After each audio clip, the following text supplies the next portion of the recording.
Student હું છું રાજ્યગુરુ અને આજે આપણે જોવાનું છે બીકોમ સેમ 3નું જે છે એ કોસ્ટ અકાઉન્ટિંગ. એમાં આપણે યુનિટ નંબર જે છે એ બીજું જોઈ રહ્યા છીએ, જેનું નામ છે મજૂર પડતર, બરાબર, અથવા તો મજૂરી પડતર. આજે આપણે એમાં ડિસેમ્બર 2024માં સૌરાષ્ટ્ર યુનિવર્સિટીમાં પૂછાયેલો દાખલો જોવાનો છે. શું કહેવા માગે છે કે એક કામદારને કાર્ય કરવા માટે 200 કલાક આપવામાં આવે છે. તે કામદાર 150 કલાકમાં પૂરું કરે છે અને કલાક દીઠ 10 રૂપિયા વેતન આપવામાં આવે છે. એક વસ્તુની માલસામાનની કિંમત 750 છે અને કારખાના પરોક્ષ ખર્ચ મજૂરીના 50% છે. તે વસ્તુની નીચેની યોજનાઓ મુજબ કારખાનાની પડતર શોધો. આપણે કારખાના પડતર શોધવાની છે.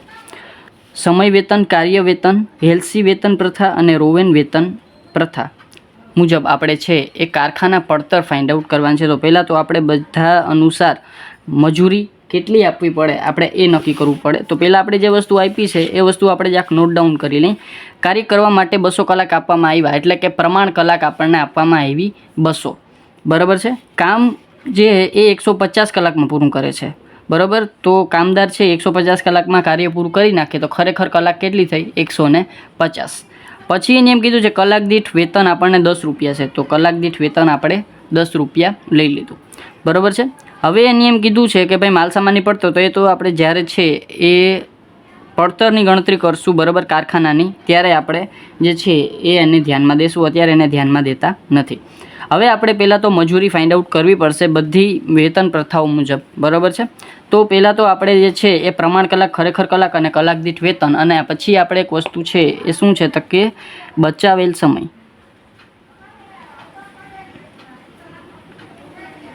બરાબર, એટલે કે ટાઈમ સેવ.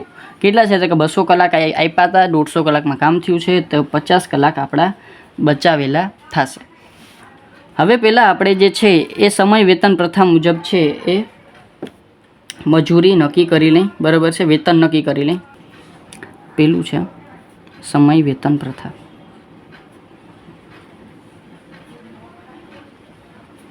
બરાબર, પ્રથા મુજબ વેતન, બરાબર, આખું લખી નાખ્યા. તો સમય વેતન પ્રથા મુજબ વેતન કેટલું થાય તો કે એનો ફોર્મ્યુલા છે, બરાબર છે, શું તો કે જે ખરેખર કલાક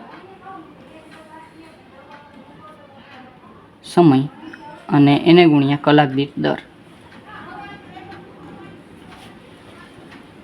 બરાબર. ચલો, કામ પૂરું કરતાં લાગતો સમય એને ગુણ્યા કલાક દીઠ વેતન દર, બરાબર છે. તો ખરેખર સમય કેટલો છે તો કે 150 કલાક અને કલાક દીઠ દર છે 10 રૂપિયા. તો 150 ગુણ્યા 10 એટલે 1500 રૂપિયા આપણે છે એ સમય વેતન પ્રથા મુજબ વેતન છે એ, બરાબર, કેટલું થશે તો કે 1500, બરાબર. ચાલો, પછી છે બીજા નંબરમાં કાર્ય વેતન. ચાલો, તો બીજા નંબરમાં છે કાર્ય વેતન. તો કાર્ય વેતન છે એનો ફોર્મ્યુલા શું થશે તો કે પ્રમાણ કલાક એને ગુણ્યા કલાક દીઠ વેતન દર, બરાબર. ચાલો, તો પ્રમાણ કલાકો કેટલા આપ્યા છે તો કે 200 કલાકો અને કલાક દીઠ વેતન દર કેટલો છે તો કે 10 રૂપિયા. તો આ થઈ જશે 2000 કાર્ય વેતન,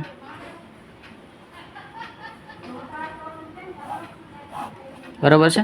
પછી છે ત્રીજા નંબરમાં આપણે છે હેલ્સી વેતન પ્રથા મુજબ. ચાલો, તો ત્રીજા નંબરમાં હેલ્સી વેતન પ્રથા મુજબ વેતન, આખું લખું છું, બરાબર. નીચે આપણે ફોર્મ્યુલા લખી નાખશું.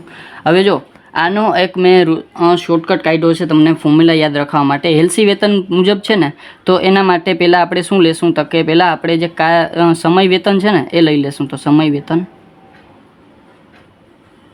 એમાં પ્લસ કરશું એનું શું તો કે એની જે આપણે વધારાનું બોનસ આપ્યું છે અથવા તો જે આપણે પ્રીમિયમ આપ્યું છે, બરાબર, તો એ આપણે એડ કરશું, પ્રીમિયમ, બરાબર. હવે પ્રીમિયમમાં એને શું કીધું છે તો કે એને આપણે એડ કરશું. સમય વેતન છે આપણી પાસે 1500 ઉપર આપણે લીધું હતું, બરાબર છે. પછી આપણે એમાં પ્રીમિયમ એડ કરશું. પ્રીમિયમ કેટલું છે આપણી પાસે તો કે પ્રીમિયમ એના શું છે તો કે 50% આપણે કરવાના છે, કેના તો કે બચાવેલ સમય એને ગુણ્યા વેતન દર, બરાબર, જે કલાક દીઠ છે. તો આ થઈ જશે 1500 પ્લસ 50% કેના તો કે બચાવેલ સમય કેટલો છે? બચાવેલ સમય છે 50 કલાક, બરાબર છે. તો 50 કલાક એને ગુણ્યા 10, તો આ થઈ જશે 1500 પ્લસ 50 ગુણ્યા 10 એટલે 550% એટલે 250, એટલે આ થઈ જશે 1500 પ્લસ 250 એટલે 1750, બરાબર, રૂપિયા. કેના તો કે એલસી વેતન પ્રથા મુજબ વેતન, બરાબર. હવે છે ચોથા નંબરમાં રોવેન.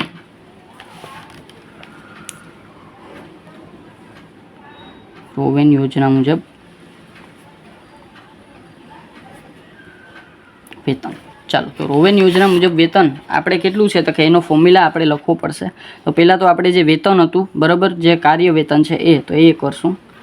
જે કાર્ય વેતન છે આપણું એમાં આપણે એડ કરશું એનું જે પ્રીમિયમ છે એ. તો આનું પ્રીમિયમ છે એ કંઈક અલગ છે, બરાબર. તો અહીંયા આપણે કાર્ય વેતન છે આપણી પાસે કેટલું તો કે કાર્ય વેતન નહીં પણ સમય વેતન. કાર્ય વેતન નહીં પણ સમય વેતન, ભૂલથી કાર્ય વેતન લખાઈ ગયું, સમય વેતન, બરાબર. સમય વેતન એમાં આપણે પ્રીમિયમ એડ કરશું. સમય વેતન છે આપણી પાસે 1500, બરાબર. અને પ્લસ છે પ્રીમિયમ આપણે એનું શું એડ કરશું તો કે પ્રીમિયમમાં એનો ફોર્મ્યુલા છે જે બચાવેલો સમય છે, બરાબર. અહીંયા આપણે બચાવેલો સમય છે તો અહીંયા આપણે લખશું બચાવેલ સમય એના છેદમાં શું છે તો કે બચાવેલ સમય એના છેદમાં પ્રમાણ સમય, અને એને ગુણ્યા શું છે તો કે એને ગુણ્યા છે આપણે જે સમય વેતન છે એ, બરાબર. અથવા તો વેજીસ અથવા તો વેતન, ખાલી વેતન લખી નાખીએ, બરાબર. એટલે એક જ વસ્તુ બે વાર ના આવે, બરાબર. તો હવે આપણે આમાં વેલ્યુ પુટ કરી નાખશું 1500 પ્લસ બચાવેલ સમય કેટલો છે આપણી પાસે તો કે 50 કલાક, પ્રમાણ સમય તો કે 200 કલાક, અને એને ગુણ્યા વેતન એટલે સમય વેતન, જે સમય પ્રમાણે આપણે વેતન આપીએ છીએ એ કેટલા છે તો કે 1500, બરાબર. ચાલો, તો 1500 પ્લસ આને આપણે જરાક સિમ્પ્લિફાઈ કરી નાખીએ આખાને, બરાબર. 50 ભાગ્યા 200 એને ગુણ્યા 1500 એટલે એ થઈ જશે 375. તો પ્લસ 1500 કરશું આપણે, એ આવશે 1875. એ થઈ જશે આપણે રોવેન યોજના મુજબ વેતન, બરાબર છે. આ થઈ ગયું રોવેન યોજના, આ થઈ ગયું એલસી યોજના, અને આ કાર્ય અને સમય, બરાબર છે. હવે આપણે છે એ શું કરવું પડશે તો કે હવે આપણે જે કારખાના પડતર છે એની ગણતરી કરવી પડશે. ચાલો, તો એના માટે મેં કારખાના પડતર ગણવા માટે પત્રક ઓલરેડી બનાવી લીધું છે, બરાબર છે. કારખાના પડતરની ગણતરી દર્શાવતું પત્રક, એમાં વિગત, એમાં સમય વેતન પ્રથા, કાર્ય વેતન પ્રથા, એલસી યોજના અને રોવેન યોજના મુજબ આપણે છે એ આમાં કરવાનું થશે. ચાલો, તો સૌ પ્રથમ આપણે જે છે એ લખી નાખીએ. પહેલાં આપણે અહીંયા માલ સામાન આપ્યું છે તો પહેલાં આપણે લખી નાખીએ માલ સામાન. અહીં લખીશું કેટલો આપેલો છે તો કે માલ સામાન આપણને આપેલો છે 750. તો દરેકમાં 750 માલ સામાન,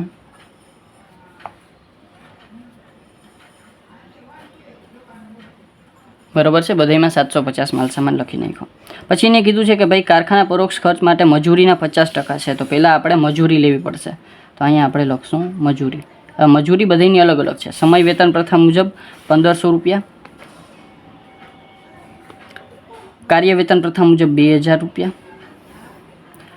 એલસી મુજબ 1750 અને રોવેન મુજબ 1875.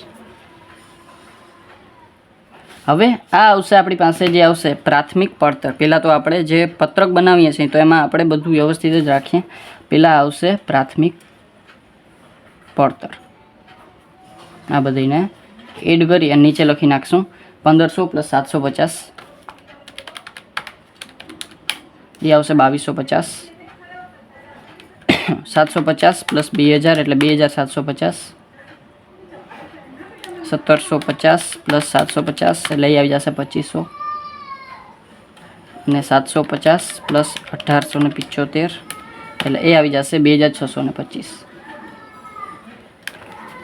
ચાલો, હવે પ્રાથમિક પડતર આવી ગયું. હવે આપણે એમાં કારખાના ખર્ચ એની જે પ્રમાણે કીધું છે એ પ્રમાણે એડ કરીએ. તો અહીંયા આપણે કારખાના પરોક્ષ ખર્ચ,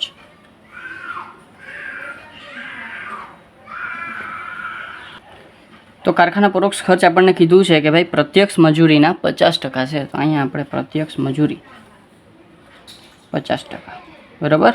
તો મજૂરી કેટલી છે આપણી પાસે? 1500. 1500ના 50% એટલે 750. તો અહીં લખી નાખશું 750. 2000ના 1000. 1750 ભાગ્યા 2 એટલે 875. અને 1875 ભાગ્યા 2 એટલે એ થઈ જશે 937.5. ચાલો, આ થઈ ગયા આપણા મજૂરી. આને બધાને એડ કરશું એટલે આપણી પાસે આવશે કારખાના પડતર. ચાલો, બરાબર. અને અહીંયા આવશે કારખાના પડતર. ચાલો, તો 2250 + 750 એટલે એ થઈ જશે 3000 પૂરા. 2750 એટલે કે 3750 1000 આપણે એડ કરવાના છે. પછી 2500 + 875 એટલે એ થઈ જશે 3375. અને આ આપણે છે લાસ્ટ એ છે 2625 + 937.5 એટલે એ થઈ જશે 3562.5. બરાબર. તો આ થઈ ગયો આપણો 2024માં પૂછાઈ ગયેલો દાખલો, બરાબર, ડિસેમ્બરમાં, બરાબર. અને આપણે કારખાના પડતર ફાઇન્ડ આઉટ કરવા નથી થઈ ગઈ અને દાખલો થઈ ગયો કમ્પ્લીટ, બરાબર. આ સિવાય દાખલામાં કાંઈ નથી, બરાબર. છતાં તમને કાંઈ પણ જાતનો ડાઉટ રહી ગયો હોય તો મને કોમેન્ટમાં પૂછી લેજો. અને જો વિડીયો ગમે તો તમને ખબર જ છે, લાઇક શેર સબસ્ક્રાઈબ જરૂરથી કરી નાખજો, જેથી કરીને આવતા વિડીયોઝ તમને સરળતાથી મળતા રહે. Thank you.